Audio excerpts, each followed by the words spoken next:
Yhteenvetonäkymä on varmasti tuttu jo kaikille tai ainakin suurimmalle osalle. Eli siellä potilaskertomuksella oleva yhteenvetolehti, niin sen kautta pystyy nykyään sitä koostetietoja hakemaan. Ja kertauksena siitä yhteenvetolla välilehdestä, mitä sieltä potilaskertomukselta löytyy, eli se kokoaa yhteen ne asiakkaasta kirjatut tiedot sieltä Acute-järjestelmästä ja esittää ne sitten yhteenvetomaisesti siinä yhteenvetosivulla. Se on tosiaan osa sitä kertomusta, ja tuossa 3. bulletin kohdalla onkin sitten lueteltu kaikki ne osat, mitä se koostaa sinne siitä asiakkaasta. Ja kohta näytetään vähän Acuten puolella sitä vielä, mutta se yhteenvedon koostehaku kautta yhteenvetonäkymän vahvuuksia on se, että käyttäjä tai ammattilainen saa yhdellä silmäyksellä, yhdellä katselmuksella kokonaisvaltaisen kuvan siitä, että mitä sillä asiakkaalla on siellä sitten kirjattuna, esimerkiksi riskitiedoista, laboratoriotuloksista, kuvantamisista ja näin edelleen. Ja tämä tuoretoiminnallisuus, mitä me ollaan nyt julkaistu, niin se pystyy sieltä potilastietovarannosta, tiedonhallintapalvelusta kokoamaan sen potilaasta arkistoidut tiedot yhteen ja esittämään sen sitten siinä Acuten käyttöliittymässä.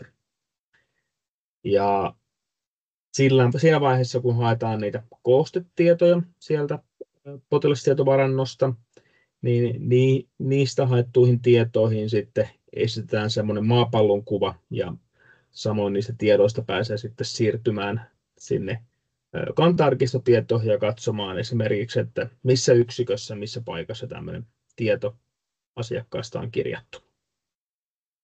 Ja samassa tässä koostehaun yhteydessä niin haetaan myös aina se terveys- ja hoitosuunnitelma, jos se sattuu olemaan siellä teidän Acute-asennuksessa käytössä. Ja seuraavaksi mä näytän teille pikkasen tuolta Acuten kautta, että miltä se näyttää tuolla Acute-järjestelmässä. Ja siihen liittyen pikku demo, niin pääsette näkemään sitten sen käytännön, että miten se toimii. Eli koostetietojen haku edellyttää sitä, että Acuten on kirjauduttu sillä terveydenhuollon toimikortilla ja ollaan siellä asiakkaan kertomuksella yhteenvetovälilehdellä. Ja tämä perusnäkymä tässä, niin tämä näyttää mulle nyt ne tiedot, mitä on tuonne Acute-järjestelmään kirjattu. Siellä on diagnoosit, kuvantamistutkimukset, lähetteet, laboratoriotutkimukset, mittaukset ja riskitiedot ja rokotukset. Ja tätähän näkymää pystyy sen verran, tässä kerron, että pystyy muokkaamaan, eli täältä pystytään poistamaan semmoisia, mitä ei haluta tässä katsoa. Ja näiden järjestystä pystyy myös sitten muuttamaan täällä, että missä kohtaa haluaa mitkäkin näkymään. Ja ne on aina henkilökohtaisia muokkauksia, mitä tässä kohtaa tapahtuu. Samassa voidaan vaihtaa sarakkeiden määrää, että montako näkyy yhdessä ollaanko yhdellä sarakkeella, 2 sarakkeella vai 3 sarakkeella. Ja sitten pystytään vielä muuttamaan näiden kokoa. Tämmöinen pieni kertaus tämän näkymän osalta. Mutta hae arkistosta -painike löytyy täältä. Ja oletuksena koostetiedot haetaan aina 12 kuukauden ajalta. Sitä pystyy pidentämään ja vaihtamaan sitä aikaväliä tästä yläpuolelta, mutta hae arkistosta painikkeesta kun painaa, niin sitten järjestelmä hakee sieltä potilastietovarannosta ne tiedot. Silloin kun se on hakenut ne tiedot, niin siellä on tuommoinen maapallon kuva ja siitä tietää, että ne on jossain muussa järjestelmässä kirjattu kuin siellä Acute-järjestelmässä. Ja sitten pääsee siitä tutkimuksesta tai painamalla niin pääsee siirtymään tänne kanta-arkistotietoihin, mistä näkee sitten, että missä paikassa se on kirjattu, kuka henkilö se on kirjannut ja mitä muuta tekstiä siihen kirjaukseen sitten liittyy.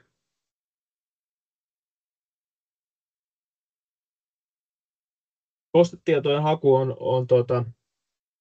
ja yhteenvetonäkymäni on käytössä siellä Acute-järjestelmässä. Tämä ei ole erikseen maksullinen kautta laskutettava toiminto. Ja kun Acute on teillä oikeassa versiossa, niin toiminnallisuutta pystyy käyttämään. Ja se on semmoinen, mitä kannattaa hyödyntää ja perehtyä siihen tarkemmin myös sitten käyttöohjeiden avulla. Meitä löytyy käyttöohjeet sieltä tähän toiminnallisuuteen liittyen, missä on sitten pikkasen tarkemmin ja yksityiskohtaisemmin käyty läpi näiden jokaisen osa-alueen toiminta, millä tavoin se tietoa esitetään, mistä sitä haetaan ja miten se tänne tuodaan. Seuraava tietoiskun aiheen ja ajankohtan löytää meidän kotisivujen kautta. Ja sitä kautta pääsee ilmoittautumaan sitten tuleviin tietoiskuihin.